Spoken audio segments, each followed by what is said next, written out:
Hello everyone, welcome to Bilaspur S academy. और सिर्फ 4 दिन ही बचा हुआ है। मेरे ख्याल से गुदगुदी हो रही होगी सबके पेट में, दिमाग में, ठीक है। और ये काफ़ी अच्छा समय होता है जब यहाँ पर आप 2 तरह के मानसिकता से गुजर रहे होते हैं कि सर ये प्रॉब्लम है, नींद नहीं आ रही है, ऐसा बहुत सारा। और दूसरी तरफ आता है कि क्या आएगा एग्ज़ाम पे, कि या क्या आ सकता है, ठीक है। तो उसमें से एक इम्पॉर्टेंट एस्पेक्ट होता है करंट अफेयर, क्योंकि मैंने शुरू से ही आपको प्री के रिगार्डिंग लगातार इंगेज करके रखा था। तो करंट अफेयर के जो मोस्ट इंपॉर्टेंट 100 क्वेश्चंस के आसपास मैंने पिक किए हैं, उसमें से आपको है 25-25 करके ये चारों दिन, ठीक है। ये चारों दिन इसलिए भी इंगेज कर रहा हूँ कि आप बस 20 मिनट 25 मिनट अपना निकालेंगे, ठीक है ना, और थोड़ा सा रिफ्रेश हो जाएंगे और उस समय आप देख लेंगे। तो क्विकली क्या होगा, एक बार आपके दिमाग से ये जो इंपॉर्टेंट करंट्स हैं वो क्रॉस हो जाएंगे। मैं ये नहीं बोल रहा कि आप इसको याद करिए या इसको रट लीजिए, आप बस देख लीजिए, इसमें से कोई क्वेश्चन आ गया तो आपके लिए क्या होगा, एडवांटेजियस ही होगा, ठीक है। और जो मुझे लग रहा है जो इंपॉर्टेंट है उन क्वेश्चंस को मैंने यहाँ पर पिक किया हुआ है। तो अल्टीमेटली आपको देखने को मिलेगा कि इसमें से कुछ क्वेश्चन एग्जाम में डायरेक्टली आएंगे या उसके रिलेटेड कोई क्वेश्चंस आएंगे, ठीक है ना। मैं ये तो दावा नहीं कर सकता कि 100% यही क्वेश्चन आएंगे, पर मैं ये जरूर बोल सकता हूँ कि इस तरह के क्वेश्चंस आप देख पाएंगे, ठीक है। तो ज़्यादा आपका समय नहीं लेते हैं और पहले स्टार्ट करते हैं कि किस तरीके से आपको क्वेश्चंस को देखना और कौन कौन से इंपॉर्टेंट क्वेश्चन है। तो फर्स्ट क्वेश्चन यहाँ पर जो मैंने पिक किया है वो छत्तीसगढ़ इकोनॉमिक सर्वे से क्वेश्चन है, जीएसडीपी, ठीक है ना। देखो अगर क्वेश्चन में मेंशन ना रहे इंडिया सेक्शन में या छत्तीसगढ़ सेक्शन में, पर अगर जीएसडीपी तो एस स्टैंड फॉर स्टेट, तो राज्य का जो क्या है जीएसडीपी है उसके विकास के क्षेत्र में, ठीक है ना, विकास में क्षेत्रवार योगदान, सेक्टर वाइज विकास दर, ठीक है ना। तो ग्रोथ में किस तरीके से इनका कंट्रीब्यूशन रहा है सेक्टर वाइज ग्रोथ रेट पे, है ना। उस पे नहीं पूछ रहे कि जीएसडीपी में क्या कंट्रीब्यूशन, यहां पूछ रहा है विकास दर में। क्वेश्चन को अच्छे से पढ़ना है, ठीक है ना, आप फटाफट नहीं मारना। तो ओके, तो यहां पर क्या क्या दिया है ऑप्शन। फर्स्ट ऑफ ऑल मैं पेन ले लेता हूं ताकि आपको थोड़ा सा अच्छे समझा भी पाऊं जो चीज़ों को जहां समझाना है। बाकी आपको सिंपल सा है, क्वेश्चन आप मेरे साथ पढ़ते जाएंगे। और देखिए आंसर वहां लिखा है, बट आपको पहले आंसर नहीं देखना है, पहले आपको खुद इसको पढ़ना है, फट से रिकॉल करना है, क्योंकि ऑलरेडी आपने इसमें से बहुत सारी चीज़ों को पढ़ रखा होगा।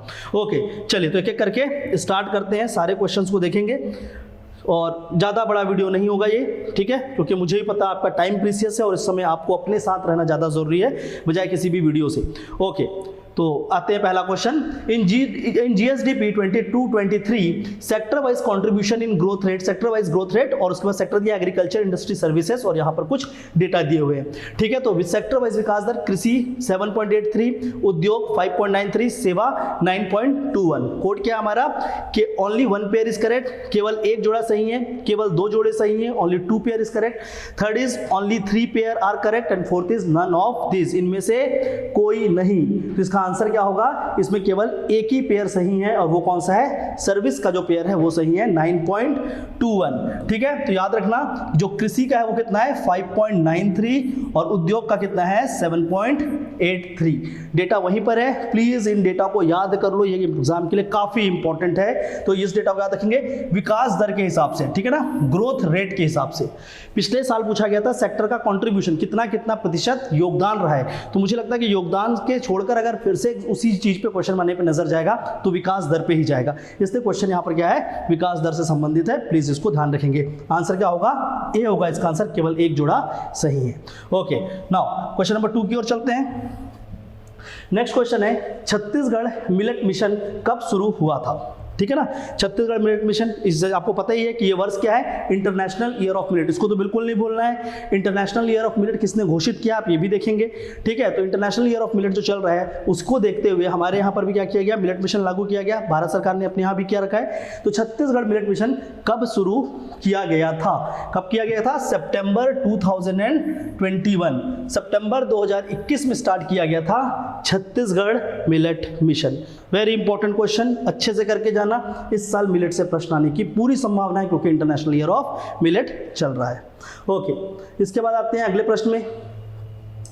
नेक्स्ट क्वेश्चन है which app is launch to track and monitor the movement of elephant, हाथी की गतिविधि को ट्रैक और मॉनिटर करने के लिए कौन सा ऐप राज्य सरकार की तरफ से बनाया गया है, ठीक है। तो इसमें बहुत सारे ऐप के नाम है, जैसे कि पहला है एलिफेंट मूवमेंट ट्रैकर, ठीक है ना, एलिफेंट मूवमेंट ट्रैकर, दूसरा क्या है एलिफेंट ट्रैकिंग एंड अलर्ट, तीसरा है एलिफेंट ट्रेसर और चौथा है एलिफेंट रेडियो मैपिंग। तो ये 4 ऐप के नाम है जिसमें से राज्य सरकार ने जो ऐप बनाया इसको देखने के लिए या हमारे जो स्टेट गवर्नमेंट काम कर रही है वो क्या आपका है एलिफेंट ट्रैकिंग एंड अलर्ट, ठीक है, ट्रैकिंग एंड अलर्ट, गांव वालों को अलर्ट करने के लिए इस ऐप को बनाया गया है। इसका आंसर क्या होगा? बी होगा। ठीक है, सॉल्यूशन को थोड़ा सा देख लेते हैं। तो ये जो ऐप है देखिए क्या करेगा, it will give information to villagers, गांव वालों को ये क्या करेगा, इन्फॉर्मेशन देगा फ्रॉम डिस्टेंस ऑफ 10 किलोमीटर्स। ठीक है ना, जब हाथी उससे 10 किलोमीटर दूर रहेंगे तो वहीं से वो गांव वालों को जानकारी प्राप्त हो सकती है कि हाथी हमारे आसपास रेंज पे है, ताकि वो वहां पर अपने आप को सुरक्षित कर पाए। दूसरी बात, ये किस पे आधारित है? आर्टिफिशियल इंटेलिजेंस पे आधारित है। ये थोड़ा सा आप लोगों को यहाँ पर ध्यान रखना होगा। ओके, नेक्स्ट क्वेश्चन की ओर आगे बढ़ते हैं फटाफट। देखिए, अब जैसे मैं आपको क्वेश्चन बता रहा हूं, आप आंसर्स को देखने से बजाय आप पहले थोड़ा सा क्वेश्चन पे खुद को सोचिए कि हाँ इसका आंसर क्या होगा, क्या आपको ये पता है। जो पता है बहुत अच्छा बात है, जो नहीं पता उसको आप अपडेट कर सकते हैं। Now the next question is, arrange the following women member of state legislature and their constituency. राज्य विधानमंडल में निम्नलिखित महिला सदस्य, अभी आपका चुनाव हुआ है और चुनाव से इंपॉर्टेंट प्रश्न आने की संभावना बिल्कुल है। एक सेकेंड, वो क्वेश्चन किधर गया? हाँ ओके, ये एक मिनट। तो महिला सदस्यों के बारे में ये प्रश्न है, इंपॉर्टेंट होगा। ठीक है ना, वुमेन एम्पावरमेंट पे काफ़ी ज़्यादा काम चल रहा है और महिला सदस्यों पे प्रश्न पूछने की संभावना सबसे अधिक होती है। ठीक है, वैसे तो आपकी पहली बात जो सॉल्यूशन दिया वो भी डिटेल कर दिया गया है। तो टोटल अगर छत्तीसगढ़ में अगर हम लोग बात करेंगे तो यहाँ पहले महिलाओं को देख लेते हैं। हर्षिता बघेल जी का नाम है यहाँ पे। ठीक है, उसके बाद क्या है? संगीता सिन्हा। उनके बाद किनका नाम दिया है? अंबिका मरकाम। उसके बाद दिया हुआ है लक्ष्मी राजवाड़े जी। ठीक है ना, जो अभी ऑलरेडी मिनिस्टर भी बनी। इसके बाद विद्यावती सिद्धार्थ। ठीक है, और यहाँ पर उनकी कॉन्स्टिट्यूंसी निर्वाचन कहाँ से उनका हुआ है, उसमें से क्षेत्रों के नाम है सिहावा, संजारी बालोद, डोंगरगढ़, उसके बाद लैलूंगा और उसके साथ साथ दिया हुआ है भटगांव। ठीक है, तो इसके आधार पे आपको सही कूट चुनना है और इसका सही कूट जो होगा वो क्या होगा? डी। ठीक है, तो हम लोग डी को एक बार यहाँ पर मैप करके देखते हैं ताकि आप लोगों को चीजें याद रहें। तो आपको याद रखना होगा सबसे पहली बात, हर्षिता बघेल जी कहाँ से जीत कर आई हैं? वो जीत कर आई हैं डोंगरगढ़ से। ठीक है, उसके बाद सॉरी यहाँ पर उल्टा हो गया है, डोंगरगढ़ से नहीं जीत कर आई हैं। वेट ओके, इसको हम लोग फिर से करते हैं। इसका आंसर क्या होगा आपका? इसका आंसर होगा डी। ठीक है ना, अब देखते हैं इसको किस तरीके से। अगर इसको ये क्वेश्चन आता है, देखो आपको ऐसे क्वेश्चंस को समझने पहले सबसे पहले क्या करना होगा, सीधा आप आंसर्स पे पिक नहीं करना है। आप ये देखो कि आपको 100% किसके बारे में पता होना चाहिए। किसी के बारे में पता होना हो, आपको लक्ष्मी राजवाड़े जी के बारे में पता होना चाहिए, क्योंकि वो क्या बनी है? एक मिनिस्टर बनी हुई है। ठीक है, तो वो कहाँ से चुनी गई है आप लोग पहले कमेंट करेंगे। ठीक है, वैसे तो ये वीडियो लाइव नहीं है, बट फिर भी आप पहले कमेंट करेंगे, थोड़ा सा होल्ड करेंगे, उसके बाद इस आंसर की ओर हम लोग आगे बढ़ेंगे। तो मैं आपको समय दे रहा हूँ इस वीडियो के माध्यम से भी 30 सेकंड का, कि आप पहले उसको कमेंट करिए वहाँ पर कि जो आपकी लक्ष्मी राजवाड़े जी हैं वो किस विधानसभा निर्वाचन क्षेत्र से है। आई होप सभी को अभी तक क्लिक कर गया होगा माइंड पे कि वो किस निर्वाचन क्षेत्र से है। देखिए दूसरी बात, अब यहाँ पर देखते हैं, यहाँ पर देखो क्या लिखा है, ABCD। मैंने आपको पहले बताया है मैच द फॉलोइंग पे, जब मैंने क्वेश्चन सॉल्व करने से कहा था, एक वीडियो डाला है उसको भी देखेंगे, कि आपको क्या करना होगा, इसके सामने ही उसके आंसर्स को लिख लिया करो। ठीक है ना, A, B, C, D और E। तो सबसे पहले देखते हैं हम लोग का A क्या है हमारा? सिहावा। ठीक है, और इनमें से जो सिहावा से है वो कौन है? अंबिका मरकाम। प्लीज अच्छे से ध्यान रखेंगे। तो सिहावा से क्या है? अंबिका मरकाम। वैसे लक्ष्मी राजवाड़े अगर आपको पता है तो आंसर अपने आप आपको बन जाएगा। दूसरा क्या यहां पर दिख रहा है? सेकंड दिख रही है यहाँ पर, सॉरी आपका बी क्या है? संजारी बालोद। तो संजारी बालोद से कौन चुनकर आई है? तो यहाँ पर आंसर होगा इसका 2, संगीता सिन्हा। ठीक है, तो 3 और 2, अब यहाँ पर देखिए कि ऑप्शन 3 और 2 किस में आ रहा है, ए और बी के नीचे, तो ऑप्शन डी पे ही आ रहा है, बट इसके बाद भी हम लोग आगे बढ़ेंगे। थर्ड क्या आपका? यहाँ पर अगर देखेंगे सी में दे रखा है डोंगरगढ़। ठीक है, और डोंगरगढ़ से चुनकर कौन आई है? हर्षिता बघेल जी। ठीक है, तो 3, 2, 1। उसके बाद लक्ष्मी राजवाड़े जी का अगर देखेंगे तो वो कहाँ से आई है? भटगांव। वेरी वेरी इंपॉर्टेंट, सबसे इंपॉर्टेंट प्रश्न यही है। ठीक है, इसको ध्यान रखना, वो भटगांव से है। तो इस हिसाब से अगर आप अरेंज करोगे तो आंसर आपके सामने है। तो प्लीज इसको ध्यान रखना कि वुमेन कहाँ कहाँ से चुनकर आई है। इसके साथ साथ क्योंकि वुमेन एम्पावरमेंट, महिला सशक्तिकरण आपने भी किसमें देखा होगा, जो 26 जनवरी भी चला, तो लगातार वुमेन्स की बात हो रही है। तो इन डेटा को और इसको भी ध्यान रखना है। तो एक इंपॉर्टेंट चीजें बता रहा हूं, प्लीज ध्यान रखेंगे। तो अभी जो चुनाव हुआ उसमें टोटल नंबर ऑफ वुमेन जो चुनकर आई है वो कितनी है? 19 महिलाएं जो हैं वो छत्तीसगढ़ के विधानसभा की सदस्य बनी हुई है। उसको अगर हम प्रतिशत में देखें तो टोटल 90 मेंबर हैं, तो उसके हिसाब से देखेंगे तो 21.11% वुमेन MLA हैं छत्तीसगढ़ में। ठीक है, इसके साथ साथ इनमें से एक को क्या बनाया गया है? मिनिस्टर बनाया गया है, मंत्री बनी है। वो कौन है? लक्ष्मी राजवाड़े जी हैं। कौन से मिनिस्ट्री उनको दिया गया है? मिनिस्ट्री ऑफ, याद रखना, women, child development and social welfare. ध्यान रखना, समाज कल्याण विभाग है, परिवार कल्याण नहीं है। ठीक है, गलती मत करना, अच्छे से पढ़ना कि समाज कल्याण लिखा है कि परिवार कल्याण लिखा है, यहाँ पर गलती होगी आपसे। तो बार बार बोल रहा हूँ उस चीज़ को ध्यान रखना। महिला एवं बाल विकास तो आपको पता रहेगा, पर उसके आगे का शब्द जो है वो है समाज कल्याण, ना कि परिवार कल्याण। परिवार कल्याण किसके साथ जुड़ा होता है? आपका जो हेल्थ मिनिस्ट्री होती है, ठीक है ना, उसके साथ जुड़ा होता है। तो इसलिए बोल रहा हूँ उसको थोड़ा सा ध्यान रखना, गलती मत करना इस पर। ओके, इसके बाद आगे बढ़ते हैं।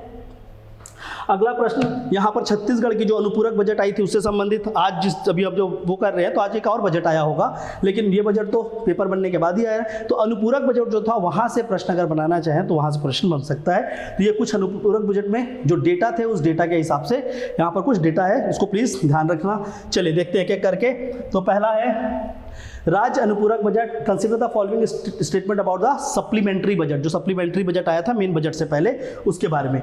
तो पहला स्टेटमेंट क्या देख रहे हैं? मोस्टली फंड के बारे में। तो टोटल जो बजट आया था, टोटल बजट का कितना फंड था? 12,992 करोड़ से अधिक, ठीक है ना। तो अनुपूरक बजट में यहाँ पर सगा 12,992 करोड़, 12,992 करोड़ से अधिक का था। तो ये बिल्कुल सही स्टेटमेंट है।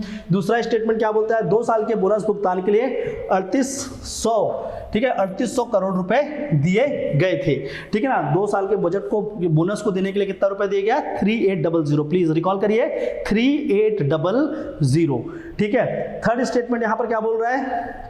तीसरा स्टेटमेंट है महतारी वंदन योजना के लिए 1,230 करोड़ रुपए दिए गए हैं। अब इसको देखते हैं ये सही है या गलत है, ठीक है, उसके हिसाब से हम लोग बात करेंगे। ओके, तो अगर देखेंगे तो ये स्टेटमेंट गलत है, इसलिए इसको भी आपको याद नहीं करना है। चौथा स्टेटमेंट में आते हैं। चौथा स्टेटमेंट बोलता है, यहाँ पर एक ही चीज कई बार लिखा हुआ है, इंग्लिश में देखते हैं। फोर्थ स्टेटमेंट बोलता है 255 crore is given for the national health mission, ठीक है ना। राष्ट्रीय स्वास्थ्य मिशन जो है, राष्ट्रीय स्वास्थ्य मिशन के लिए कितना रुपए दिया गया है? 255 करोड़ रुपए दिया गया है। इस चीज को रखेंगे, यहाँ पर कुछ ज्यादा इसमें टाइप हो चुका है, यहाँ पर लिखिए राष्ट्रीय स्वास्थ्य मिशन के लिए 255 करोड़ रुपए दिए गए हैं, ठीक है। ये भी स्टेटमेंट को हम लोग बाद में देखते हैं, पहले 2 स्टेटमेंट तो पक्का है, इसलिए मैंने बोला उसको याद करिए। और लास्ट स्टेटमेंट बोलता है जल जीवन मिशन के लिए 1200 करोड़ रुपए दिए गए हैं, ठीक है ना। तो 1200 crore is given for the जल जीवन मिशन, ठीक है। तो अगर इसको हम लोग देखेंगे तो इसका आंसर क्या होगा? देखिए, फर्स्ट स्टेटमेंट सही है तो उसका डेटा याद रखेंगे, टोटल बजट कितने का था? 12,992 करोड़ से अधिक का था। सेकंड स्टेटमेंट सही है, जिसमें क्या बोल रहे हैं? बोनस के लिए 3800, 3,800 से अधिक करोड़ से अधिक का पैसा दिया गया। उसके बाद जो नेक्स्ट स्टेटमेंट सही है वो आपका चौथा स्टेटमेंट सही है, जो कि नेशनल हेल्थ मिशन जो है, राष्ट्रीय स्वास्थ्य मिशन जो है, उसके अंदर 255 करोड़ रुपए दिया गया है, ठीक है। थर्ड और 5 का डेटा को इंटरचेंज किया गया है यहाँ पर इस क्वेश्चन में, तो इसको ध्यान रखेंगे कि वो दोनों डेटा को अलग से याद करना है, ठीक है। तो इसका आंसर क्या होगा? इसका आंसर होगा सी, 1, 2 और 4 सही है और कथन 3 और 5 गलत है। प्लीज आंसर की ओर आते हैं। प्लीज इसको आप ध्यान रखना कि यही 7-8 फंड दिए गए थे, तो इनको ध्यान रखेंगे। तो पहली बात 250 करोड़ सीवरेज ट्रीटमेंट के लिए दिया गया, ठीक है ना, सफाई के लिए। 150 करोड़ जो है वो इंफ्रास्ट्रक्चर डेवलपमेंट, नक्सल क्षेत्रों के विकास के लिए 150 करोड़ दिया गया। 1123 करोड़ कृषक जीवन ज्योति मिशन के अंतर्गत दिया गया है। इसके बाद अगर देखेंगे तो 307 करोड़ सोशल सिक्योरिटी पेंशन के अंतर्गत दिया गया है। और पांचवा अगर हम यहाँ पर देखेंगे तो 3,799 करोड़ पीएम अवार्ड के अंतर्गत, पीएम आवास के अंतर्गत दिया गया है, ठीक है। तो ये पूरे डेटा को याद रखेंगे और यहाँ पर आप इंटरचेंज कर लेंगे। 3 और 5 को मैंने इंटरचेंज कर दिया, तो प्लीज उसको ध्यान रखेंगे। प्लीज इस डेटा को अच्छे से करके जाना। अनुपूरक बजट आया था, जब आपका पेपर बना उसके आसपास ही अनुपूरक बजट आया था, तो प्लीज वहां से क्वेश्चन देख सकते हैं। इस डेटा को आप लोग अच्छे से याद करेंगे। इसके बाद यहाँ पर जैसे कि आपको 3 इंपॉर्टेंट स्कीम के नाम लिखे गए हैं, ठीक है। तो अगर हम लोग देखेंगे तो यहाँ पर कौन कौन सा है, जैसे कि आपका पीएम आवास, तो पीएम आवास आप अच्छे से पढ़ लेंगे, किस साल लागू हुआ, उसके प्रावधान क्या है। दूसरा यहाँ पर क्या क्या है? कृषक जीवन ज्योति मिशन, तो कृषक जीवन ज्योति मिशन, इसके बारे में थोड़ा सा डिटेल कर लेना, किस साल लागू हुआ, इसके प्रावधान क्या क्या है, ठीक है। बैक करता हूं। उसके बाद यहाँ पर एक और चीज क्या मेंशन किया गया है, अगर धान बोनस को तब हटा देते हैं, राष्ट्रीय स्वास्थ्य मिशन, नेशनल हेल्थ मिशन, तो ये तीनों के किस वर्ष इसको चालू किया गया आपको पता होना चाहिए। 3 स्कीम कौन कौन सा? नेशनल हेल्थ मिशन, कृषक जीवन ज्योति मिशन, इसके बाद जो तीसरा है पीएम आवास। ये तीनों को अच्छे से करके जाना, मैं बार बार बोल रहा हूँ, बहुत अच्छे से करके जाना, छोड़कर नहीं जाना, आने की संभावना इनकी ज्यादा है। ओके, इसके बाद आगे बढ़ते हैं। अगला प्रश्न देखते हैं, the theme of national Ramayan महोत्सव 2023 which was held from 1 June to 3 June in Raigarh is. Raigarh में जो 1 से 3 जून, पहली बात तो आपको इस क्वेश्चन में ही एक इंपॉर्टेंट डेटा दे दिया गया है क्या, कि किस तारीख को हुआ था। तो याद रखना 1 से 3 जून तक आयोजित किया गया था राष्ट्रीय रामायण महोत्सव 2023। ठीक है, इसका थीम क्या है तो ये पूछा जा सकता है, ठीक है ना। और छत्तीसगढ़ में दंडकारण्य पे आए थे, और दंडकारण्य वो क्या था, एक वन्य प्रदेश था, और वन को क्या बोलते हैं हिंदी में, अरण्य। इसीलिए छत्तीसगढ़ में जो कांड लिखा गया वो उसको बोलते हैं अरण्य कांड। ठीक है, तो इसको याद रखना कि जंगल के हिसाब से आंसर क्या होगा इसका, ए अरण्य कांड। अरण्य कांड इसका क्या था, थीम था। प्लीज इसको अच्छे से ध्यान रखेंगे। इसके बाद इसके बारे में थोड़ा सा बात करते हैं। राम का साल है, थोड़ा सा राम वनगमन पथ और राम महोत्सव को दोनों को ध्यान रखना है। ओके, तो टोटल पार्टिसिपेंट इसमें कितने थे, 13 राज्य और 2 अंतर्राष्ट्रीय, मतलब इंटरनेशनल, मतलब दूसरे कंट्री से भी लोग आए थे। दूसरे कंट्री से कहाँ से आए थे, इंडोनेशिया और कंबोडिया। इंडोनेशिया और कंबोडिया से आए थे लोग, और इसके साथ साथ 13 जो थे वो 13 राज्यों के लोग यहाँ पर सम्मिलित हुए थे। ठीक है, यहाँ पर रायगढ़ जिला प्रशासन को वर्ल्ड रिकॉर्ड बनाया गया उनके द्वारा, जहाँ पर बहुत सारे लोग पार्टिसिपेट किए इसमें। इसके साथ साथ क्या मिला यहाँ पर, golden book of world record भी छत्तीसगढ़ कल्चरल डिपार्टमेंट, संस्कृति विभाग को golden book of world record भी दिया गया। तो प्लीज इसको ध्यान रखना, इस रामायण महोत्सव को काफी इंपॉर्टेंट इवेंट था इस साल का, इसके बारे में जानकारी आपको होनी चाहिए। ओके, नेक्स्ट आते हैं, अगला प्रश्न है mallakhamb. The mallakhamb team of which place of Chhattisgarh won the TV show India's got talent. Chhattisgarh के किस स्थान की मलखम टीम ने TV show India got talent जीता। तो आपको सभी को पता है कहाँ से है ये, नारायणपुर से। ठीक है, नारायणपुर, और जैसे क्वेश्चन में मैंने नारायणपुर नहीं दिया तो स्पेशली पूछेगा तो क्या होगा, अबुझमाड़ के रीजन से, आप ऐसा याद रखते हैं नारायणपुर। ठीक है, तो अबुझमाड़, या इसमें आप लिख सकते हैं नारायणपुर। आप ऐसे चीज़ों की पढ़ने की कोशिश मत करिए जो बहुत छुपा हुआ है, ठीक है ना। रेगुलर चीज़ ज़्यादा आते हैं एग्जाम पे, ध्यान रखना। ओके, इसके बाद आगे बढ़ते हैं हम लोग। ओके, नेक्स्ट क्वेश्चन देखते हैं। अगला प्रश्न है नगरनार स्टील प्लांट के ऊपर। ठीक है, नगरनार स्टील प्लांट भी इस साल का सबसे बड़ा इवेंट था। नगरनार पे मैं आपको एक और क्वेश्चन करा दूंगा जब अगला वीडियो करूंगा, उसमें आपको पूरा उसके बारे में डिटेल करा दूंगा, ठीक है ना। बट अभी इस क्वेश्चन को पहले देख लेते हैं। नगरनार स्टील प्लांट की शुरुआत प्रधानमंत्री नरेंद्र मोदी ने कब की थी। Nagarnar steel plant is started by prime minister Narendra Modi on, किस तारीख को किया गया था। यहाँ पर सबसे कंफ्यूजन, जब आप एग्जाम में बैठोगे तो आपका 2 अक्टूबर अपनी तरफ आपको खींचेगा, ठीक है ना, कि भाई अक्सर तो 2 अक्टूबर को ही चीजें होती हैं, ठीक है। पर याद रखना कि 2 अक्टूबर नहीं, महात्मा गांधी का जो तिथि है उसने उसकी जस्ट अगले दिन, तो 2 अक्टूबर नहीं, जन्मतिथि के अगले दिन, मतलब 3 अक्टूबर को ये चीज किया गया था। प्लीज ध्यान रखना 3 अक्टूबर को। अब नगरनार के बारे में एक और प्रश्न में आपको बहुत सारा डिटेल दे दूंगा, उससे आप याद रखोगे। पर एक बेसिक चीज याद रखना कि इसको NMDC के अंतर्गत चालू किया गया है, सेल के अंदर नहीं किया गया। अगर क्वेश्चन में कंफ्यूजन करवाएंगे तो यही लिख देंगे सेल, और उसका पूरा नाम लिख देंगे steel authority of India limited. तो वो अपने आप खींच रहा होगा कि हाँ ये तो स्टील प्रोडक्शन के लिए, पर इसको steel authority of India limited नहीं देख रही है, national mineral development corporation NMDC के द्वारा संचालित किया जा रहा है। तो प्लीज इसको ध्यान रखेंगे, कब स्टार्ट किया गया, 3 अक्टूबर को, और यह है कहां पर, बस्तर में। ओके, नेक्स्ट अगला प्रश्न देखते हैं। कंसीडर द फॉलोइंग स्टेटमेंट, ठीक है ना, निम्नलिखित कथन पर विचार करें। यह भी इंपॉर्टेंट इवेंट था, कुछ मेजर इवेंट थे छत्तीसगढ़ में जो इस साल हुए थे, उससे रिलेटेड है। तो पहला स्टेटमेंट बोलता है प्रदेश का पहला किसान स्कूल जांजगीर चांपा के कुलगांव में है, ठीक है ना। देखो आप इस क्वेश्चन को थोड़ा सा डिफिकल्ट बनाया गया है आपके लिए, थोड़ा समझना है कि आप फट से यही मत मार देना, क्योंकि आप पढ़ रहे होंगे कि जांजगीर चांपा में तो है डेफिनेटली, तो जांजगीर चांपा आपने देखा और टिक कर दिया। नहीं, आपको गांव को भी थोड़ा सा जानना है, क्योंकि कुल गांव पे नहीं है, वो कहां पर है, बहरेडी पे। तो पहला स्टेटमेंट क्या हो गया आपका, गलत, ठीक है। अब मैंने क्वेश्चन सॉल्व करने के आपको कई बार तरीके सिखाए थे, तो उसके हिसाब, ये आपका केवल 2 और 3 होगा ना, ठीक है। तो उसके हिसाब से अगर देखेंगे तो फर्स्ट स्टेटमेंट हमारा गलत है, तो फर्स्ट स्टेटमेंट को हम यहाँ से एलिमिनेट कर देते हैं, यहाँ से एलिमिनेट करते हैं, तो ये दोनों तो आंसर के पार्ट नहीं हो सकते, ठीक है। अब आंसर में क्या देखना है कि केवल 2, तो 2 दोनों में है, अल्टीमेटली वो आंसर का हिस्सा जरूर होगा। अब 3 के हिसाब से हम उसको निर्णय ले पाएंगे कि थर्ड सही है या गलत है। तो सेकंड स्टेटमेंट को ऐसे भी देख लेते हैं, वो तो आप सबको मुश्किल से पता ही होगा। प्रदेश का पहला रॉक गार्डन सुकमा में, मैंने आपको बताया कि वो सही ही होगा, ठीक है ना। मैंने वो ऊपर बिना स्टेटमेंट रीड की ही आपको बता दिया कि वो सही होगा, किससे, सिर्फ ऑप्शन से। ऐसे आपको एलिमिनेशन को लगाना है एग्जाम के ऊपर। तो अल्टीमेटली अगर मैं सेकंड स्टेटमेंट को नहीं भी पढ़ता तो भी मेरा क्वेश्चन गलत नहीं होता, मेरे को केवल थर्ड पढ़ना था, इससे क्या होता, मेरे टाइम भी बचती। तो अब थर्ड स्टेटमेंट में आते हैं। मांझीगढ़ पर्यटन स्थल केशकाल कोंडागांव में, Manjhigarh tourist spot is in Keshkal Kondagaon. तो मांझीगढ़ कहां पर है, केशकाल कोंडागांव में। ये स्टेटमेंट बिल्कुल सही है, इसलिए इसका आंसर क्या होगा, सी होगा, ना कि बी होगा, ठीक है। तो याद रखना गांव का नाम क्या है, बहरेडी, इसको ध्यान रखना, ना कि कुलगांव। ओके, नेक्स्ट में आते हैं, अगला प्रश्न देखते हैं। तो अगला प्रश्न है आपका, next question, consider the following statement, निम्नलिखित कथन पर विचार करें। ये क्वेश्चन है आपका जो स्टेशन और ट्रेन की जो अब छत्तीसगढ़ में जो ट्रेन स्टेशन है उसके डेवलपमेंट के लिए जो मिशन चल रहा है अमृत मिशन, उसके ऊपर बात करते हैं। भारत अमृत मिशन जो है, ठीक है ना, जो स्टेशन डेवलपमेंट के लिए लाया गया, तो इसमें बताया था 32 railway station of Chhattisgarh are included in the Amrit station mission. Chhattisgarh के 32 रेलवे स्टेशन को अमृत मिशन के योजना के अंतर्गत सम्मिलित किया गया है, ठीक है। तो ये स्टेटमेंट बिल्कुल सही है। पहले चरण में, पर अभी पहला चरण जो चल रहा है इसमें केवल 7 स्टेशन का डेवलपमेंट हो रहा है। टोटल कितने होंगे? टोटल देखो भारत में 508 स्टेशन को डेवलप किया जाएगा। छत्तीसगढ़ से 32 स्टेशन को इसमें किया जाएगा डेवलप, जिसमें से फेज 1 के लिए 7 स्टेशन को चुना गया है, ठीक है। तो ये तीनों चीज को याद रखना। तो टोटल कितने होंगे? 32 होंगे छत्तीसगढ़ में जब पूरे मिशन के अंतर्गत। पहले चरण में टोटल 7 स्टेशन है, ठीक है, इस दोनों को रखेंगे। और भारत में कुल कितने हैं? 508 स्टेशन इस मिशन के अंतर्गत। समझ आ रहा है सभी को?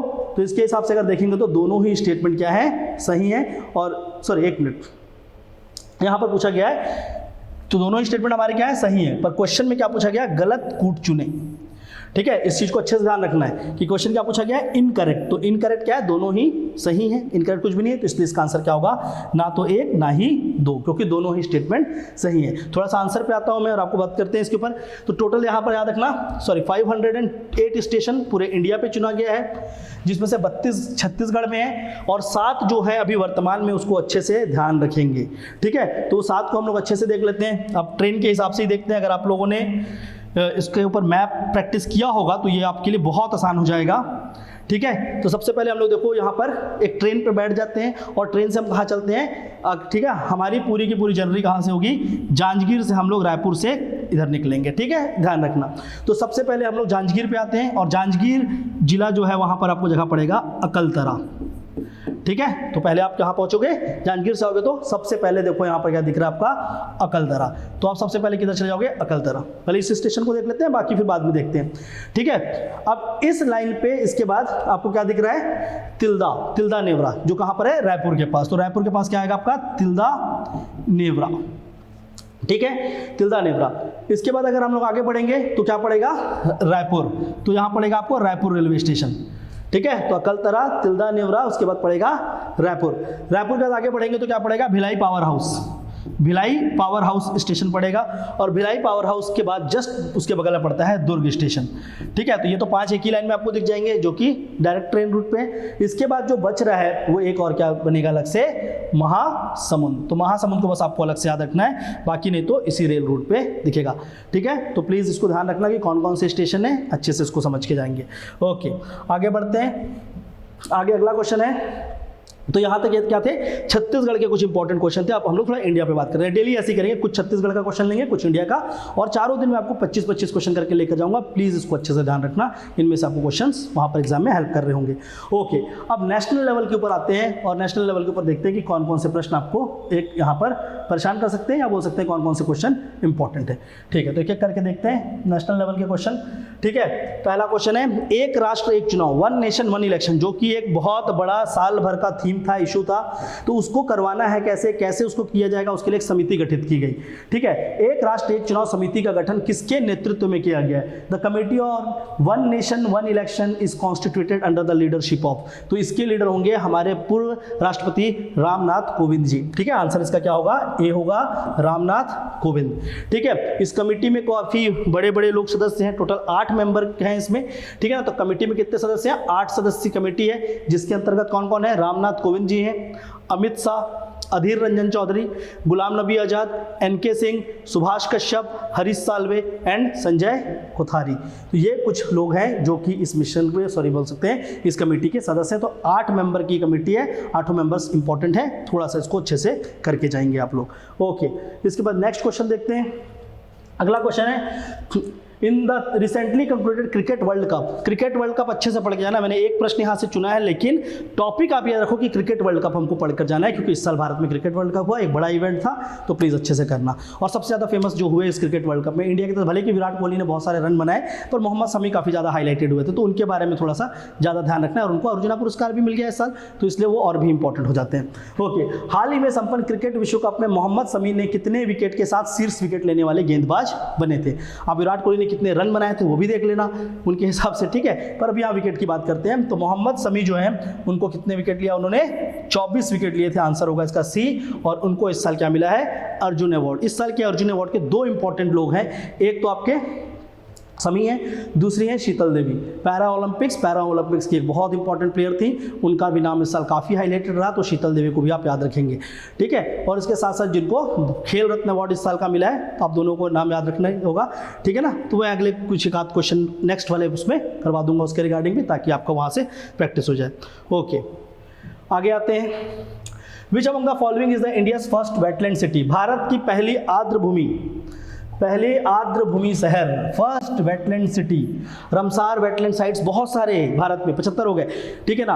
पर उसमें से ये पूछा जा रहा है कि वेटलैंड सिटी किसको, और पहली बार भारत में किसी एक शहर को ही वेटलैंड शहर का नाम दिया गया है, दर्जा दिया गया है, और वो शहर है आपका उदयपुर राजस्थान में, ठीक है। आंसर क्या होगा? उदयपुर होगा। तो 13 अक्टूबर को इसको डिक्लेयर किया गया, उदयपुर राजस्थान को भारत का पहला आर्द्रभूमि शहर, वेटलैंड सिटी, ठीक है। तो प्लीज़ इसको भी ध्यान रखना, ये इंपॉर्टेंट टॉपिक है आपके लिए।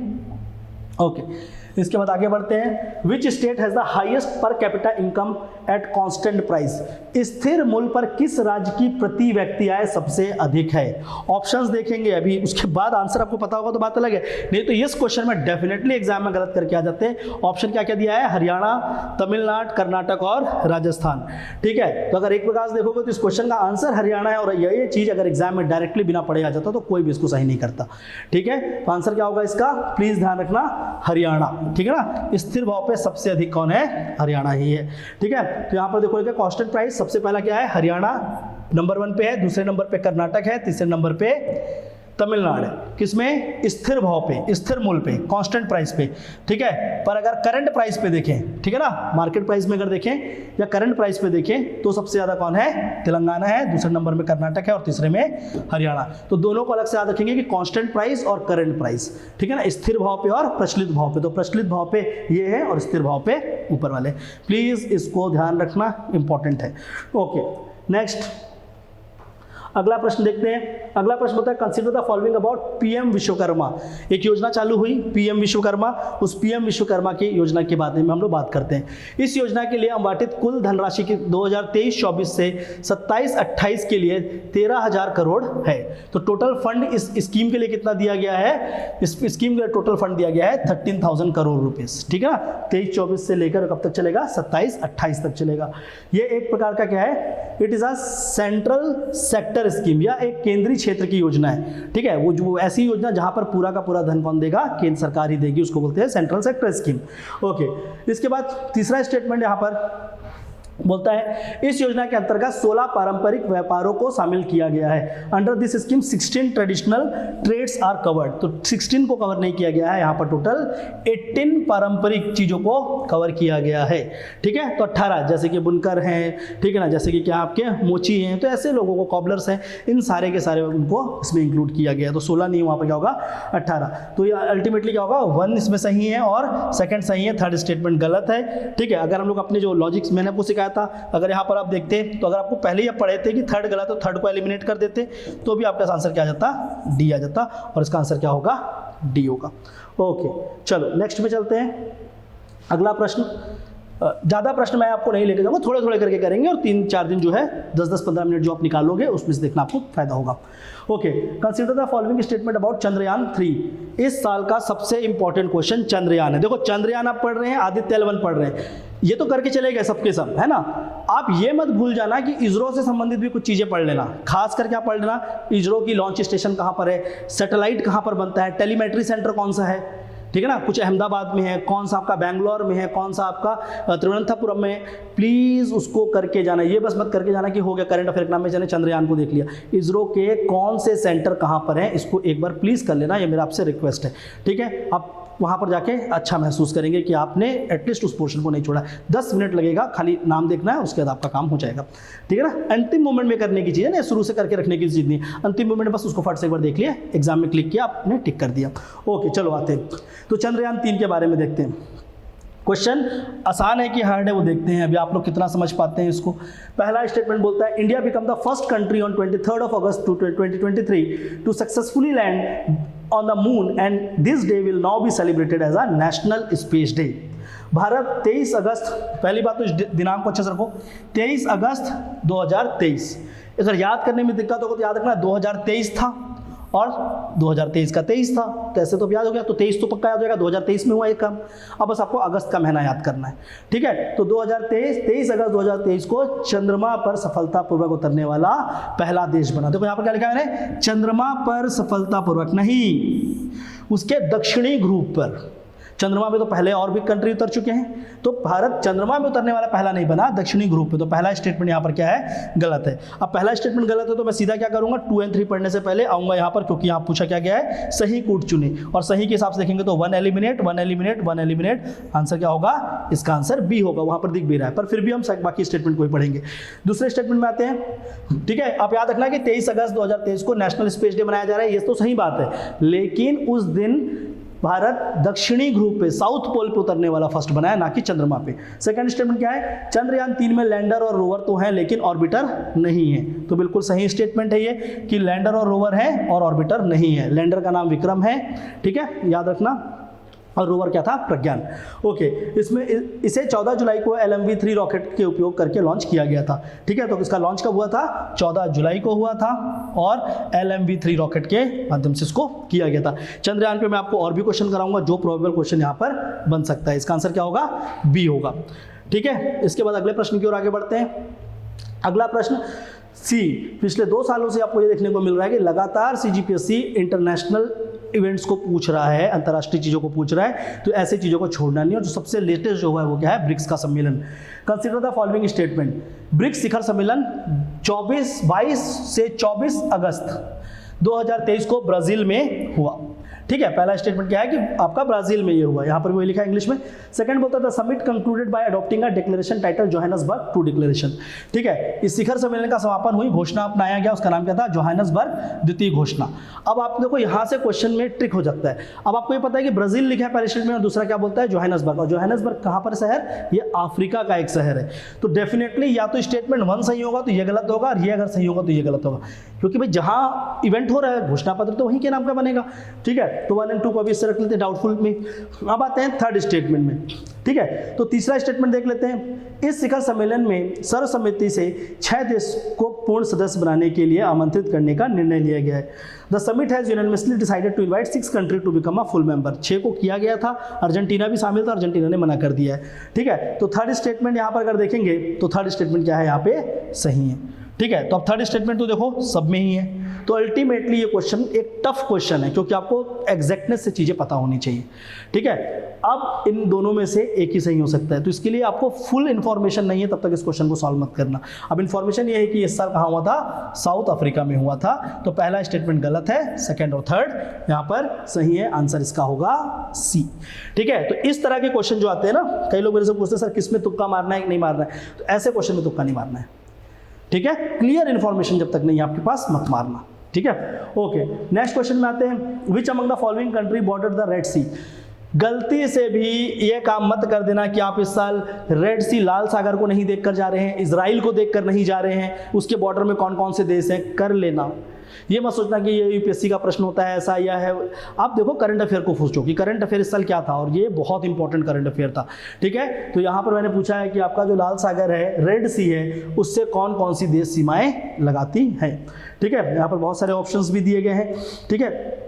पहला देखते हैं मिस्र, तो मिस्र बिल्कुल इससे सीमा लगाता है।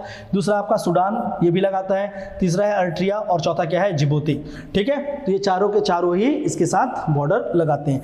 अब आपको देखना कहाँ पर है, केवल यहाँ पर देखना है, मैंने सारे कंट्री के नाम लिख दिए हैं, प्लीज़ याद कर लेना, ठीक है ना। तो कौन कौन सा है, इजिप्ट है, सऊदी अरेबिया है, यमन है, सूडान है, अर्ट्रिया है और जिबूती है, ठीक है। तो इसको आप लोग अच्छे से ध्यान रखेंगे, उस कंट्री के नाम याद कर लेना, इंपॉर्टेंट क्वेश्चन है। ओके, नेक्स्ट आते हैं हम लोग आगे। सर्ववेद महामंदिर वाराणसी में का एक Sarvaved Mahamandir the world largest meditation centre. अभी आपको पता है कि दुनिया का सबसे बड़ा मेडिटेशन सेंटर कहाँ पर बनाया गया, वाराणसी पे। तो ये तो अपने आप में एक क्वेश्चन है कि कहाँ बनाया गया, तो वाराणसी में बनाया गया, ठीक है ना।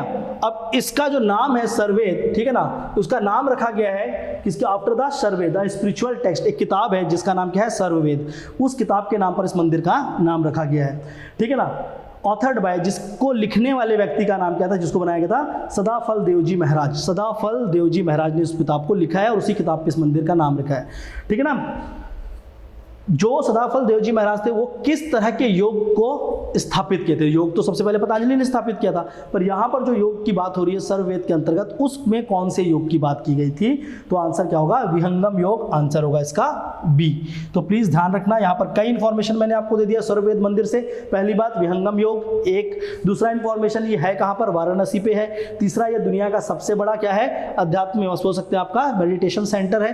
ठीक है ना। किसके नाम पे रखा गया है? एक किताब के नाम पे रखा गया, उसको लिखा किसने? तो 5 इंफॉर्मेशन इस क्वेश्चन पे छुपे हुए हैं। इस क्वेश्चन के 5 इंफॉर्मेशन को आप ध्यान रखना। ओके, नेक्स्ट अगला देखते हैं, कंसीडर द फॉलोइंग स्टेटमेंट। निम्नलिखित कथन पे विचार करें। इस साल का एक बहुत इंपॉर्टेंट, वेरी वेरी इंपॉर्टेंट, ठीक है, जो मैंने आपको क्वेश्चंस दिए हैं उन क्वेश्चन में भी सबसे इंपॉर्टेंट में से एक क्वेश्चन, ये क्वेश्चन हो सकता है इस साल के लिए एग्जाम पे आने की इसकी संभावना बहुत ज्यादा है। प्लीज इसको एकदम अच्छे से कर लेना। ओके, क्वेश्चन ये बोलता है अंकुर वट मंदिर कंबोडिया में स्थित है। अंकुर वट का जो मंदिर है वो कहां पर है? कंबोडिया पे। ये पहला स्टेटमेंट बिल्कुल सही है। ठीक है। दूसरा स्टेटमेंट बोलता है यह एक धार्मिक स्मारक और यूनेस्को धरोहर स्थल है। It is a religious monument and the UNESCO world heritage site. ठीक है, तो ये बिल्कुल ये क्या है आपका एक यूनेस्को वर्ल्ड हेरिटेज साइट भी है। ठीक है, और इसके साथ साथ क्या है? एक ये रिलीजियस मॉन्यूमेंट है और वर्तमान में इसको क्या बना दिया गया है? 8th wonder of the world. याद रखना, 8वां वंडर ऑफ द वर्ल्ड इसको बनाया गया है। ठीक है, तो उसके लिए तो और भी इंपॉर्टेंट हो गया ये। और थर्ड स्टेटमेंट बोला है कि इसका निर्माण किंग राजेंद्र प्रथम ने, चोल किंग राजेंद्र प्रथम ने किया था। तो ये स्टेटमेंट गलत है। याद रखना, इसका निर्माण किसने कराया था? राजा सूर्यवर्मन द्वितीय। It is established by king Suryavarman 2। ठीक है, तो तीसरा स्टेटमेंट गलत है। अगर हम एलिमिनेशन से चलेंगे तो ये तीनों कट जाएगा। आंसर क्या होगा? 1 होगा। आंसर होगा इसका ए। क्लियर है सभी को? ओके, ठीक है ना। चलो नेक्स्ट देखते हैं। अगला क्वेश्चन है G20 summit held in New Delhi and in this summit dash is announced as the 21st member. 20वां G20 सम्मेलन नई दिल्ली में आयोजित किया गया। इस सम्मेलन में किसे 21वां सदस्य के रूप में इसके अंदर जोड़ा गया है या घोषित किया गया है? तो याद रखना है कि इसका 21वां सदस्य जो बनेगा वो क्या है? अफ्रीकी संघ, अफ्रीकन यूनियन। ठीक है ना। प्लीज ध्यान रखना, अफ्रीकन यूनियन को G20 का 21st मेंबर बनाया जा रहा है। ठीक है ना, तो उसका नाम शायद G21 कर दिया जाए, अभी तो फिलहाल G20 ही है।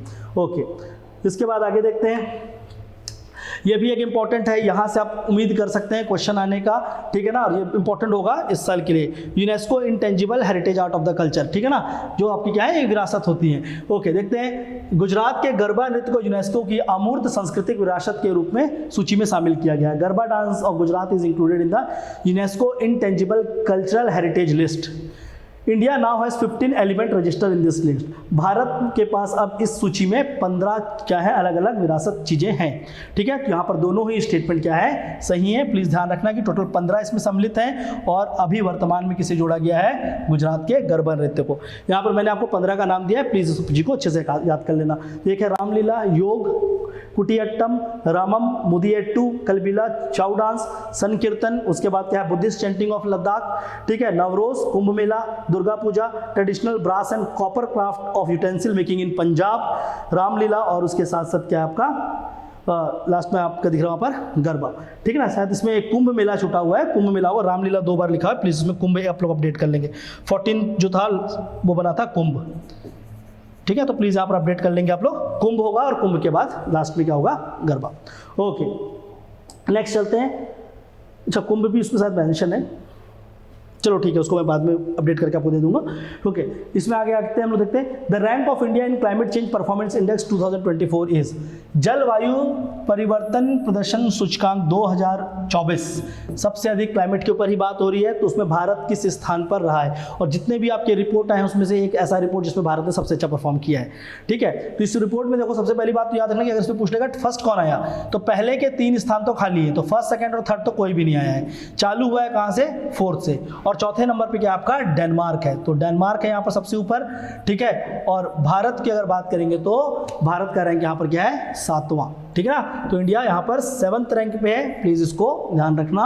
और सबसे पहले अगर देखें तो डेनमार्क ही होगा, लेकिन फर्स्ट सेकंड थर्ड खाली रखा गया कि किसी भी कंट्री को नहीं माना जा रहा है कि वो इतना ज़्यादा क्लाइमेट के हिसाब से स्वच्छ है या उसके हिसाब से वहाँ पर ग्लोबल वार्मिंग को रोक रखा है।